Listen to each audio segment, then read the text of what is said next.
We are joined in the studio right now by a very talented trio of brothers all the way from the US of A. They have got a lot of bangers, but you may recognize this particular one. Please welcome to the studio, Adam, Jack, and Ryan, also known as AJR. Hello. Thank you. How long did it take people to realize what AJR stood for? Because I noticed. Still don't know. Some people still don't know. Honestly. Really? Yeah, because Yeah. it's one of the most Googled questions about you guys. Is that, oh my God, people Google questions about us? Oh, yeah. Do you want to know the top 4? Oh, yes. Not Okay. really. No, Oh, come on. Come on. Okay, I'll There give we it go. to you. Okay, I looked it up. Okay, what does AJR band stand for? That's the Okay. biggest one. All Are the AJR brothers actually brothers? Whoa. Why did AJR change their last name? Oh. Is that interesting? That's the deep stuff you guys were talking Yeah, about. exactly. All right, we'll get into it. Are yeah. we getting straight into that? Is that a good answer, is it? Oh, Is we just It's thought not deep in the slightest. our real No. last name is Metzger. It's kind of hard to remember, so we were just like, oh, Matt. Oh, There's okay. a You say it like that. All right. there's a song in your latest album where you mention that, don't you? Where you say, Ryan, tell the real reason you changed your last You name. say, about that you reason. used to Yeah. make fun of my last name, but now I've Yeah. changed it. Do you like it or So something like He's that? obviously suppressing a lot. There was a kid I went to high school with named Joe. It's so funny that I'm talking about him across the world now. Yeah. But he made fun of my last name once in like 8th grade. And then I was like, okay, I'm going to change my last name on Facebook from Metzger to Met to appease this random kid. Wow. And then it just kind of stuck, and we were like, oh, let's just all do that. I like how your first thing was just you want to just lie to everyone in the room. That was No, your first I thought. wasn't lying. I just suppressed it. That's so weird. So hang on, Joe. Are we friends with Joe now? Oh, or like, absolutely not. have you heard from Joe? Is he like, hey, I'm so sorry I bullied you into changing your last name? So I ended up writing a song about him called Joe, and it was on our last album about just weirdly how I never forgot about him and how like so many of the things he did I copied, and now it's who I am as a person. Yeah, it wasn't so much bullying. It was just like this It's just like I glorified idolized it. God that you're like, I'll do anything to be him. like Joe. You know, yeah. Yeah, and Wow.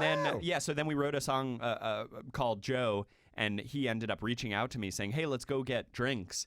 And then Aw. we hung out, and it turns out he never listened to the song. Oh. We just had the whole drinks and stuff and then left, and he was like, oh, you're in a band, right? Like you had that song Bang. Oh, that's a You're in a lie. band, right? It was like, Come on, Joe. No, I don't think he was lying. I think it was like the perfect ending to that story. He doesn't even care that we're in a band. Like he doesn't care about goodness anything me. we're doing. Perfect. Yeah. Well, that's nice. Well, I reckon Joe knew. I reckon Joe's just Really? playing You it think he was cool. lying? He's doing that classic thing where like that people pretend they don't know, you know, to classic be Joe. cool. Classic. Yeah. That's such a Joe thing to do. That is a joke. Such a Joe thing to do. What was the fourth most Oh, Googled yeah. question? Fourth most Googled question about AJR was how many sexual. No, I'm joking. Oh, no. What made AJR famous? What put them on the map? Oh, that's a good question. Okay, so obviously we had a song called "I'm Ready" that was about 10 years ago, and that I think blew up. Did it get big here? I know it got big in Australia. Maybe not here though. No. I feel like it did now that you're saying Yeah, that. Australia was like massive. Yeah. But maybe not here. But anyway, that was our I feel first like song. it did. Can we get a chorus? Can someone like hum a chorus? It's like ooh wee. Yes. You know, so I with do the vaguely SpongeBob remember this. sample. Yeah. Yes, I remember Anyway, this now. yeah. Yeah.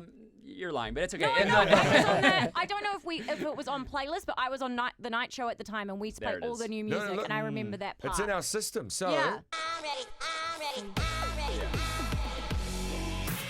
You got the note perfect. Oh, I wow. think, do you know, Yeah, I you're think pitch that perfect. Did I get it? I think Brad and I, my co-host at the time, I think we even used this as like a cool bead, like that we would talk, Yeah. you know, like have it in the amazing. background. So anyway, so that was that our was it. first song that blew up. That was like 10 years ago, and then there was this kind of like moment where we're like, oh my God, we're gonna be famous. This is gonna be huge for us. Aw. And then we realized that was not the case at all. And we had this great learning moment as an artist, which was like, you got to make songs that tell the people who you are as an artist and not just background song at a party. And we were really proud of "I'm Ready," but it was very much like put this on at a party and move on.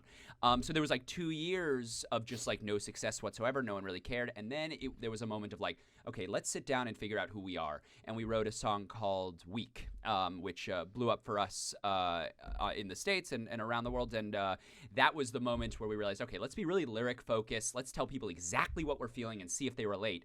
And they did. And people started coming out to shows. And then we really just kind of started going from there and kept writing. And that's what did it. That's awesome. Wow. I love what you guys are about as well. You talk a lot about this mental health, happiness. Adam, you've got a PhD in human rights. I do. Is that right? Yes. That's amazing, and you obviously incorporate that in there. And anti-racism. There's a line in the song. What's it called? Is it 3 o'clock things, 3 yeah. o'clock things where you say if you're effing racist, don't come to my show. Good. And is it important to you guys to incorporate all these things in your music? God, yes. Yeah, I think so. I think it's really dangerous to be preachy in your music. I think everybody's really allergic to like Oh yeah. being preached to. So we always kind of take the point of view of like, we don't know what the hell's going on with the world. The world's such a weird place, but here are the few little things that maybe we know. It's important to go from a really personal level. And if you're effing racist, don't come to our show is like exactly how we were feeling at the moment. Of like, Nice. is the world going crazy right now? We need to say the thing we really believe in. The Yeah, world does amazing. feel, I don't know if it's just like a New Zealand thing at the moment, but the world kind of does feel like it's on fire. Like, I don't know, you guys probably don't notice it because you're guests here, but like New Zealand at the moment feels so negative and like Really? Yeah, like the top, like we have quite bad tall poppy syndrome here in New Zealand. Like, have you heard that saying? No, before? not at all. So basically, it's like you could go win a Grammy, and then someone will be like, "Oh yeah, well your song's shit," so whatever. Like people just like as soon as you have like a little bit of success, people will Try and cut you will down. try and cut you down, and like heaps of What's the phrase? tall poppy syndrome. Tall poppies. I've heard this about New Zealand. Like Yeah. even with Lorde, right? You guys like Yes. loved her and then you hated her. Well, or some something? people do. Okay, all Some right. people do. Not them. Yeah. Not you guys, not you Not guys. us. I They, love they her. still play your music. Yeah. But it's, it's even like our national rugby team, the All Blacks, win all the time, and they lost 3 games. Three Three games. games And this year, yeah. honestly, you would have thought you'd like look at the headlines. You'd be like, if the biggest problem right now is the fact that the coach and the captain are getting death threats for losing a game, like we're in pretty good shape here, guys. Wow. But yeah, it's like quite full on. So do you guys notice that when you visit, or is everyone Not- just super nice to you? I mean, we've only been here for a day, so Okay. you got me looking forward to the show, though. When I make one mistake, it Yeah. seems like people might leave. Yeah. No. No, I they're promise for probably the most part we are nice. We are We are. nice. Okay, nice. I friendly think we're people. just mean to our own kind. Yeah. Yeah, no, but I mean, it's definitely not just New Zealand. That's the exact way that the U.S. is right now. Yeah. It's very much. I would say that everyone has. Yeah, that. I'm wondering, is it like a jealousy thing? Is it like everybody just wants to have their own opinion known at any given time? It's easy to be negative. It's Oh. that catches attention, maybe? Yeah, it's like, but I guess it's like an international thing too, with like comment sections and stuff like that are just horrific. Cesspits. Yeah. The stuff that people say in a comment section is just mind blowing to me. Yeah. How do you guys deal with negativity if you have to? Oh yeah, we get our fair share. Yeah. No, we do, and I think that is because we are so unapologetically us. I think that anytime you're doing something like saying, I mean, I don't want to use if you're effing racist because that's a given. That should, no one should be no one should be arguing with that. Yeah. But like saying things like Joe, let's say, yeah. like saying things like stuff like Joe, I think people could perceive as like, what are you talking about? You're talking about your old friend? What? No one cares. Like that's so you, and that's so like you're just trying to be relatable. I think that's like that's a lot of kind of the hate that we get. But when people say stuff like that, it's like, you're right. We are trying to be relatable. That's why we did it. It's not really hurting our feelings so much. They're kind of just pointing out what we like about us. And I think in that moment, it's like, I think if we're getting hate for something specific like that, we're doing something right, Yeah. and not just doing something flat and like everyone else. And that's what we want to do. We'd Yeah. rather have people feel something than nothing at all, whether it's positive or negative. Yeah. Amen. That's exactly what love I it. always say Yeah. to Jayden when because he just started in radio 2.5 years ago. Yes. Yeah. And I'm like just clocked up 18 years or something, and I said to him, I was like, Whoa. I was like, it's like if you get a reaction, we're doing our job properly. Unless you get a reaction for doing something actually really dumb, like a slur or something like that. Right. But Yeah, any totally. form of like reaction that you get, it's like it means you've made somebody feel something. Yeah. But it's also quite interesting like if you go back to them 9 times out of 10, they will like take it back. Yeah. Like, Yeah, they'll totally. always be Yeah. like, Yeah. oh, Yeah, what? and you My know what bad. the most important thing is, like at a show or if we have a meet and greet, there's always at least one person that comes up and goes, here's my emotional experience with you. Like we've had people that say, you've saved my life. I was gonna, I don't want to get too dark, but I was gonna kill myself. And then I did not because I got therapy because of a song. If one person says that and 10 million people say your song is terrible, it's still worth it. We helped one person. That's the most important thing. It's entirely Great worth way to it. look at it. Yeah. It's so I love that though because Yeah. there's definitely songs like because I'm like a real lyrics person. I could like listen to like the most terribly made song in the world, but if the lyrics like get me in the feels, then I'm like, I think it's the best song ever. But it's so true. It's so special that you have people say that. What if people are having a crappy time right now? What is the most common song from you guys that make people Way less feel sad. that way? Maybe way less. Maybe sad. we'll say Yeah. maybe World's Smallest Violin now. Oh, 'cause yep. that we wrote that out of a very real place of like, I felt really bratty because I was like, I know all this horrible stuff is going on in the world with COVID and with the Black Lives Matter stuff when that was happening. Yeah. But also, I'm annoyed that I can't go to my favorite restaurant, and Yeah. it's like that feels like such a bratty thing to say on the radio right now. But if you find the right person to say it to, Yeah. you can play your World's Smallest Violin to Yeah. them, and that's like a safe space. And so we wanted to write a song about how that's really sad, but also my thing is really sad to Yes. me. And so I think that's weirdly cheering people up because they're like, oh, it's okay for me to rant a little bit too. Yeah, well, kind of validates people because it's so true. Like, it's like if somebody tries to say, "Oh, this is like really bugging me right now," and the person's like, "People are dying." You're like, Yeah. okay, but like that doesn't make me not feel like really Right, anxious it's right an now. interesting idea. Yeah. The other thing I wanted to ask you about was obviously "Bang" was a huge song for us, and then how the hell did it end up being the Kardashian theme song? Oh, I forgot. forgot. It was in forgot. it was in like the promos. Yeah. Massive. I like heard it. I was like, Get 'cause I- told. I don't know. That's honestly, we had talked about that. It was really cool because we wrote that song and it was just this simple song. We wrote it to try to be a hit song. That's kind of what we do. A lot of people will say, no, I'd never try. But we often sit down and go, what do we think is AJR's single here? And we wrote Bang as that. And lucky enough, it was. But at the time, it was literally just like AJR's spin on like graduating from childhood to adulthood and how do we make that into a party song. That was it. But then it slowly became like in an Apple commercial. It was the baseball theme for the entire summer. It was the Kardashian. And it's kind of cool to see a song take off. And then that's what like the person behind who does the Kardashian music, that's what it sounded like to them. It wasn't really about growing from, childhood to adulthood. It was like, no, Bang seems like the new Kardashian season. That was what it was in his mind. And that's so cool. That's something that we had in our mind is totally different from what he has in our mind. In his mind. That's just kind of the cool power of music. It's like they took this like real fun party pop song and then all of a sudden it was like this sexy, like serious song as well. And It for was some amazing. reason it worked, even though that not even for a second we thought about that. Yeah. Oh, whatever. That was the purpose. I watched that video of a live performance of you guys, and you kind of break down how the song came to be. And you do that in a lot of your videos, which I find very, very cool because it makes me feel like I could make a song. But it's obviously a lot harder than you guys make it look. Actually, I'm going to set up a text bounce back. Text BANG to 3343 right now if you want to see the video for yourself. It is absolutely incredible. But do you guys feel like you're always switched on and there might be a random noise that's made and you're like, we could turn that into a hit? Yeah, definitely. I think if we have one thing that we're really good at, it's being able to recognize potential in the most random things. All the time we're seeing like random commercials for Geico or a random SpongeBob episode or something. We hear the background music and we go, that's never been done on the We radio were in a before. film class together because we technically haven't graduated yet, but we were in college together and we were in a film class and we were watching the most boring movie ever and we were just like hitting our heads and then all of a sudden that like this character it's Eraserhead, so the character climbed into the radiator and this woman starts singing a song and me and Ryan literally at the same time we had our heads down, we just picked up and just looked at each other and that day we went home and we sampled that song and got it cleared and put it on the album. So we just we have that, I guess, that connection there. Well, it's like Billie Eilish and Phineas were in New Zealand. Yeah, he does it all the time. And they were in New Zealand and they recorded the traffic light crossing sound where it goes ticka ticka ticka ticka ticka ticka, and it's in Bad Guy. Yeah. So if you listen to Bad Guy, like the chorus of it, you'll hear the ticka ticka ticka ticka. So cool. That's in New Zealand. He did Yeah, that? ever That's since insane. it was here, Australia. Was it here? I don't know. It was here, Australia. I'm I pretty sure it was remember here. I'm claiming it. We'll it claim was it. here. But ever since it got, because I'm pretty sure it was here because anytime anyone mentions New Zealand, the whole country is like, they mention us, and now it's the only thing that like most of us can hear in the chorus. That is great so little cool. fact. Yeah, That's have great. a listen to it and you'll hear I it. will. It's just this like. Did you guys have any preconceptions of New Zealand? I saw in your story when you were landing, you're saying New Zealand, what even are you? Oh my And gosh, it was so probably beautiful. green and beautiful from the flight when you come and landing. But did you have any other ideas? Do you think there were going to be hobbits running around and lots of sheep? Okay, yeah. We're huge Lord of the Rings fans, so Oh, we knew it was yes. shot here, but you never know how much is like green screened or whatever, and Exactly, then to fly over New Zealand and literally see Hobbiton.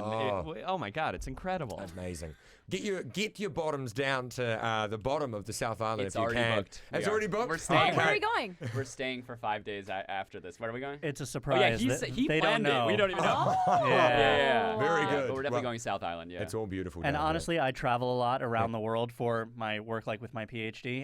Yeah. And your prime minister is my favorite world leader in the entire world. Yeah. Jacinda Ardern is amazing. She brought her baby to the UN, and she had her baby at the UN when she was giving a speech, and it was just the most amazing impassioned thing ever. She is pretty goals when it comes to like women. Like she's just such an absolute beast. Oh, that's amazing. Just a beast. Oh, you should try and meet her while you're here. She loves meeting. That would be really cool. You should. Just send her. We know you're listening. You've got a show tomorrow at Auckland Spark Arena, and then on Sunday in Wellington at Michael Fowler Centre. I saw you do a Shoei in Australia. Can we expect you to do something similar in New Zealand? I tell you what, it'd go off here. Oh, we love a Shoei as well. Would it really? It would. So what happened was in the meet and greet, one of the fans taught me that word. I didn't know what it meant, and then she described it to me, and then she was like, "I'm gonna be in the front row, looking at you. Like if you don't do it, I'm gonna be upset." And I was really scared the whole time because I was scared that I would get trolled on Twitter after. So we did it, and I'm realizing afterwards because I poured water into it because I don't like to drink during the show. Fair enough. Oh my God, I can't believe my phone is ringing right now. The No, turn it off. the Never happened before. Should have turned that off. it. Anyway, back to the Shoei. And then our drummer after was like, I think the point is that you're supposed to put alcohol in there to kill the germs before you drink. And I was like, that makes a lot of sense. Yeah, That's probably why I'm not feeling very good right now. Yeah, not ideal. I remember I've only ever had one Shoei opportunity in my life, and I was secretly pregnant with my oldest son at the time, and this whole university were like, Shoei, and I was like, no, it's like the most disgusting thing, and I'm like, I can't drink alcohol whilst pregnant, but also that shoe is disgusting. So my co-host at the time did his like third Shoei, and then he got like a real bad cold, and I'm sure it's from the shoe. Yes. So maybe you don't have to do it. But what God, else? Just don't do it from someone like Jayden's shoe. Oh yeah, no, Okay? my And shoes are pretty no You got some stuff in disrespect. there? All right. His shoes are like, well, what ones have you got on today? No, these ones are all good. Oh no, he's got good ones on today. You have a bad pair? Yeah. Oh, because he's pretty much spends his whole weekend in like Doof Dungeons at drum and bass gigs, and I one day took his shoes home, his Doof Dungeon shoes, to try and to clean them, and Jayden had done a Shoei out of them that day, and when I tried to clean them for him, they were just full of black mold, and he had like done a Shoei out of it. It's okay. I'm so regretting It makes you stronger. doing this. No, oh no, my no. Because it God. was your own shoe. It could very well could have black mold. I'm not a clean person. But what else can people go into the AJR concert? What can they expect to see? We're really big Broadway fans, so Yeah. I think we like to Yes. combine the idea of a Broadway show and a movie and a concert and some magic elements all into one weird thing that people haven't seen before. So I guess expect that. Yeah, amazing. Did you say Broadway? Yeah. Oh, We can't talk gosh. about Broadway without bringing in Howick's finest. Get in here. Come on, producer gosh. Dan. Our producer's a big You guys big re- Broadway Theater fan. kid? He is like Howick royalty in Auckland from the Howick Little Theatre. Why? Producer Wait. Dan. I didn't know before, but now I know. Now you know. Look at that entrance. Producer Dan, why don't you come and watch your favourite show tune? We'll do a little treat for you. Maybe you guys can join in. Oh, yes, you're going to please. sing for us? Yeah. Yeah. This is completely throwing me under the bus. No, come on, you you love got- it. we You Jean Valjean? Jean Valjean, you guys like a We bit of love Les Les Mis? Mis is our favorite. Okay, come on, you can have my microphone. Come on, Dan. Oh, don't make him. He'll be sad. Anyone, join in if you know it. Oh dear. Even I've got second-hand What embarrassment. what's your favourite song from Les Miserables? She can go around there. So. No, okay. Can we hear? Can we hear "Bring Him Home"? Oh, okay. Gone on high, hear my prayer. It takes a while to get into it. guys. Keep going. Build up. Build up, mate. This is like the foreplay. We're going to get into it. In my need, you have always been there. He's young, he's afraid. Let him rest, let him be. There you go, that's it. There you go. Well done. Well done. If I die, let me die. Oh, we've opened a can of worms. Let him live. Hold his hand. Oh my God, you guys! Everyone's Everyone in. had to- Everyone's in. I don't know the song yet. Yes. Howick's, to pop out of it. It's under that immaculate hair under there. That was beautiful. Honestly, that was amazing. Nicely done. Wow. We tried to start a barbershop quartet last year. It didn't go great. It didn't go great because Dan has a very high standard of musical ability. Thank you, Dan. Wow, what a treat. Oh, yeah. But so you guys are going to incorporate a bit of that into your show then, Let us know if you want to borrow Send us Dan. the file. We'll throw it on stage just with nothing else. Yeah. It could be your like new opening track as you like come out. That'll really get people hyped up. It will. That. It really will. Absolutely. Actually, just before we wrap it up, I just want to say I really enjoyed, again, I watched another video of your guys. I think it was the end of your tour around America, the Way Less Sad, and you've got the push the button thing. And I thought it was quite important. So you were talking about how, and you're right, you do get quite theatrical. I was like, yeah, he's getting into this. Got a big button on your backdrop. You say, I'm not going to push it. I need your guys' help. And because it's okay to ask for help. And I need your guys' help in pushing this button. And then your fans are so into it, they're getting emotional. And then you push the button and there's just this epic outro. And I'm just like, wowee, that's amazing. But I read a book recently called The Boy, the Horse, the Boy, the Mole, the Fox, and the Horse. And he says, what's the bravest thing you've ever said? And the horse says, help.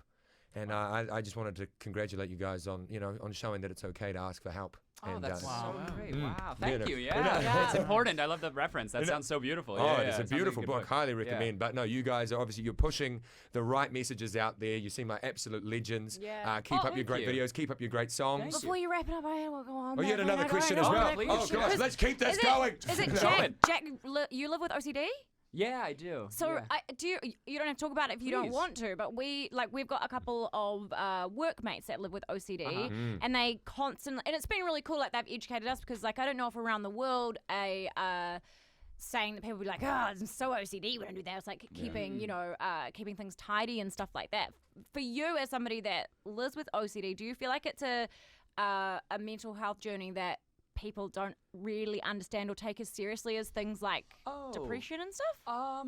Possibly, yeah. That's interesting that you say that because it has become like a very colloquial word, right? Yeah. If something is messy, it's not so much like if something's messy, then I need to clean it up. It's more like if this doesn't get cleaned up, or if this doesn't get like if I'm like, oh shoot, this got to be right with the line. If it doesn't get that way, I know something terrible is gonna happen later. Right, I swear it's gonna happen, and I'm gonna be thinking about it all day until I am 2 miles away and I come back here and go like this and then I'm okay. That's more like what OCD is. That's just one example. I'm thinking that because it has become so colloquial, it has like kind of gone away from like the depression, anxiety. I would definitely put it in that arena though. If it gets bad enough, it can be really debilitating. You could not want to leave the house because you're so afraid of what could happen if you step on the wrong thing on the street or the thoughts that come into your head. So I would definitely do the research. It's an interesting thing to research. It's an interesting concept. Has it ever affected like you with touring? Like if you turn up to a venue or something and you're like, oh shivers, I can't take the stage because of until I figure this or anything? It hasn't really come with touring. It's a very actually no, possibly yes, because it's very mental too. It's very like intrusive thoughts is like a bad one. Like if I mean I'm gonna get kind of dark here, okay? No, it's totally fine. You know how like if you see like a really sad news story or something like that, like some guy killed a guy, you immediately like people without OCD jump to like that's horrible, like move on. Then people with OCD jump to, oh my god, that might be me one day. Oh my god, maybe I'm a murderer, maybe I'm this, and so that'll like you have to like ruminate on that until the thought goes away. So that's a lot of OCD. So on tour it's tough because like you want a home base at home to kind of feel safe. And when you're on tour, you're a new city every day, and you kind of like lose yourself a little bit. So the thoughts can get ramped up a little bit. I've been doing it for such a long time. I've been working with like therapists, and I have like family close to me that it's like it's become more manageable. For sure. But I appreciate you asking. That's cool. Oh well, no, Thank you for sharing. Because I was reading about how you had spoken about it, and I know that like for one of our workmates, like one of the hardest things was having to, talk about COVID every day and saying how many new cases there were and how many deaths there were, because then they were convinced that they were terrified they're going to get it and like blah blah blah. Right. And I thought it was really cool. Like the more people that talk about stuff like that, the more it becomes, like a not more respected, but like people will learn more about it. Like less, because like I feel like 5-10 years ago people were like that with bipolar, where they'll be like, oh my god, you're being so bipolar today. Right. But then when people, especially in New Zealand, when we kind of media, some of us just started to not really give a shit about the law that we're not supposed to talk about suicide on media, and we were like, well, actually we've got the highest suicide rate in the world, so you know what, we are going to talk about it so people stop killing themselves. Wow. And so now people less likely use that bipolar colloquial gag, I find anyway. Like in my life, I don't hear people say it as much. So I feel like it's the same with OCD. Like the more people like you and people like are talking about it, it educates more people. So I think it's amazing that you have talked about it, and I'm very grateful you did it on the show today. So thank you guys. Thanks for creating that opportunity to. What a bunch of legends! Adam, Jack, and Ryan from AJR. Thank you so much for joining us. You guys are great. All the best for your show.